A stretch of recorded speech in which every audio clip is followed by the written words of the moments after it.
बिस्मिल्लाहिर्रहमानिर्रहीम। अस्सलाम वालेकुम। आज वो बिस्तर मर्ग पर पड़ी अपना इकरार जुर्म करती है, मगर उसके घर वाले उसकी दिमागी हालत को ख़राब करार देते हुए उसके जुर्म की पर्दापोशी करने की कोशिश करते हैं। ज़्यादातर लोग मरती हुई खातून की बात को सच मानते हैं और लाख कोशिशों के बाद भी खातून के मुंह से अल्लाह ताला का जिक्र ना हो पाने की वजह भी इसी जुल्म को करार देते हैं, क्योंकि लोगों का इस बात पर ईमान है कि अल्लाह ताला अपनी मखलूक से बेइंतहा मोहब्बत करता है। अगर उसकी मखलूक पर जुल्म किया जाए तो जुल्म की सज़ा तो भले ही हशर या कब्र में मिलेगी, मगर उस जुल्म का मकाफात अमल इस दुनिया में भी ज़रूर होता है। आज इस खातून की ज़ुबान से कलमा तैयबा जारी ना हो सकने की वजह भी लोग इसके जुर्म को ही करार दे रहे हैं, और जब भी इसको जिक्र करने का कहा जाता है या कलमा तैयबा इसके सामने पढ़ा जाता है तो वो अपने जुल्म की दास्तान सुनाते हुए बताती है कि मेरी बहू सहर मुगल ना तो बद किरदार और बद चलन थी, ना ही कभी उसने हम लोगों के साथ कोई बुरा किया था।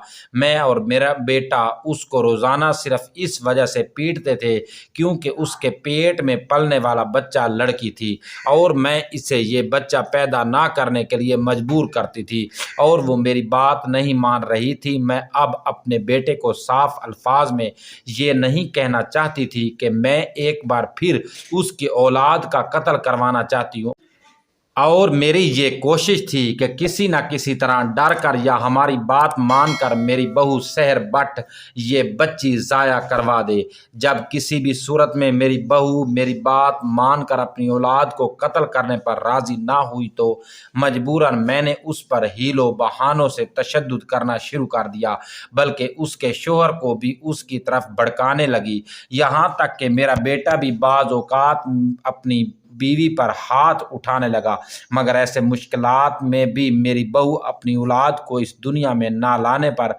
आमादा ना हुई तो मेरी अना को ठेस पहुंचती रही और मैं अपनी बहू पर तशद्दुद करती रही, झूठ बोलकर अपने बेटे से भी तशद्दुद करवाती रही। यहाँ तक कि अपने बेटे से कहकर मैंने अपनी बहू की एक टांग तुड़वा दी, मगर फिर भी मैं अपनी मर्जी का नतीजा हासिल ना कर सकी। टांग टूट जाने की वजह से बिस्तर पर पड़ी हुई मेरी बहू की ज़ुबान पर हर वक्त अल्लाह ताला का जिक्र और अज़कार करती रहती थी। मैंने इन हालात में भी उसको मजबूर करना जारी रखा, मगर वो मेरी बात पर राज़ी ना हुई। जबकि तंग आकर मैंने अपनी बहू पर इल्ज़ाम लगा दिया कि वो हम पर काला जादू करवा रही है। अपनी बात को सच साबित करने के लिए मैंने कुछ जेली आमलों से लेकर तावीज़ और मुख्तलिफ ऐसी चीज़ें अपने घर में फेंक दी जो मेरे झूठ को सच साबित कर सकती थी। उसके बाद मैंने अपने बेटे के जहन साजी करना शुरू कर दी। सबूत के तौर पर कभी किसी जानवर की सिरी लाकर दिखाती, कभी खून के छींटे दिखाती, कभी इंसानी जिस्म की कोई न कोई हड्डी दिखाती, कभी जानवरों की कोई न कोई हड्डी और गोश्त का टुकड़ा दिखाती हूँ। यहाँ तक कि मैंने अपने बेटे के जहन में भी उसकी बीवी के खिलाफ शक डाल दिया और इसी की बुनियाद पर मेरा बेटा अपनी बीवी को तलाक देने के लिए राजी हो गया।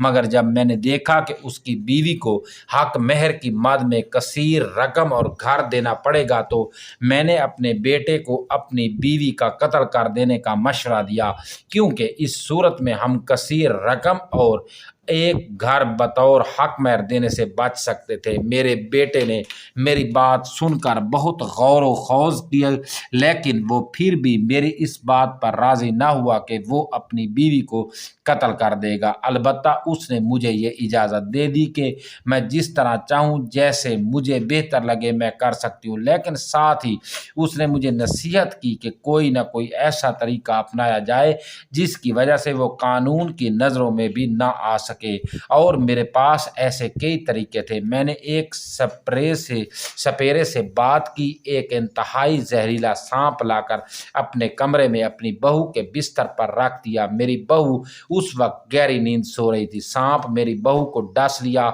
मेरी बहू तकलीफ की वजह से जाग कर शोर मचाने लगी। मैंने बाहर से दरवाज़ा बंद कर दिया। जब तकरीबन 1.5 घंटे बाद मैंने दरवाज़ा खोला तो मेरी बहू की मौत हो चुकी थी और सांप भी कमरे में छुप चुका था।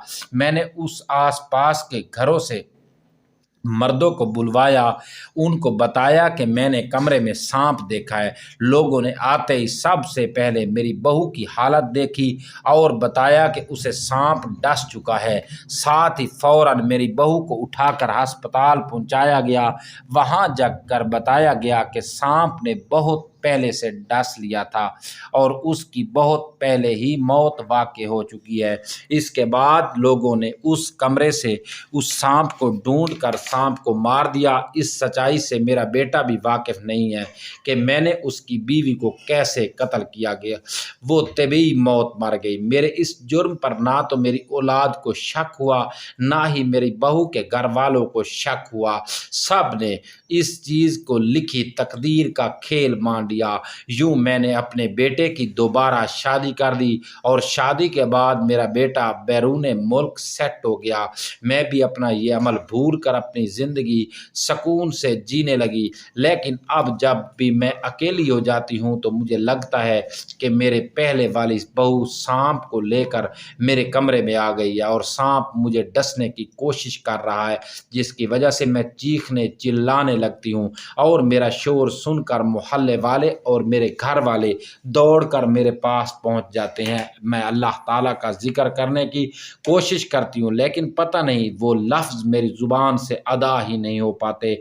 मैंने जिस बहू की जान ली थी उसके घर वालों से मेरा कब का राब्ता ख़त्म हो चुका है। वो लोग अपना घर छोड़कर कहीं और जा चुके हैं। मैं चाहकर भी किसी से माफ़ी नहीं मांग पा रही, जबकि मेरी औलाद इस बात गुनाह को मानने की वजह से मुझे पागल करार दे रही है। चंद दिन पहले की बात है कि मेरी छोटी बहू मेरे सरहाने बैठी हुई थी।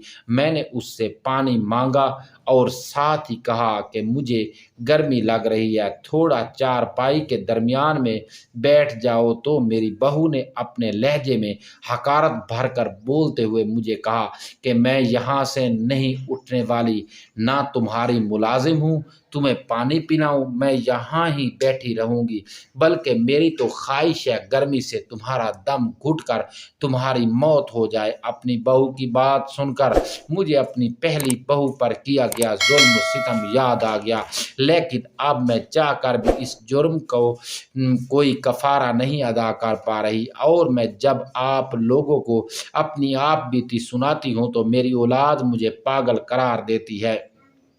मगर ये सच है कि मैंने अपनी पहली बहू को सिर्फ इसलिए कत्ल कर दिया था कि उसके पेट से जन्म लेने वाली पहली औलाद बेटी थी और मुझे शदीद ख्वाहिश थी कि मेरा पोता पैदा हो। मेरा ये जुर्म मेरी ज़िंदगी का सबसे बड़ा गुनाह है और इसी कत्ल की आज मैं सज़ा भुगत रही हूँ। मैंने इस एक जुर्म में कई सारे बड़े बड़े गुनाह कर लिए हैं। मैंने एक पारसा लड़की और एक बुहतान बांध दिया। मैंने दो इंसानों की जान ले ली। मैंने किसी का घर तबाह कर दिया है। मेरा आप लोगों को सच बताने का मकसद ये है कि कभी भी आप लोग अपनी ज़िंदगी में ऐसी कोई हरकत ना करना जिसकी वजह से मरते वक्त तुम्हारी ज़बान पर कलमा तैयबा भी जारी ना हो सके और तुम्हारी ज़ुबान अल्लाह ताला के ज़िक्र से तर ना हो सके। दोस्तों, अगर आपको ये वीडियो अच्छी लगी तो वीडियो को लाइक भी ज़रूर कर दें। अगर आप हमारे चैनल पर नए हैं तो चैनल को सब्सक्राइब ज़रूर कर दें। बेल आइकन वाले निशान को दबा से ताकि हर वीडियो का नोटिफिकेशन सबसे पहले आप तक पहुँचे। शुक्रिया।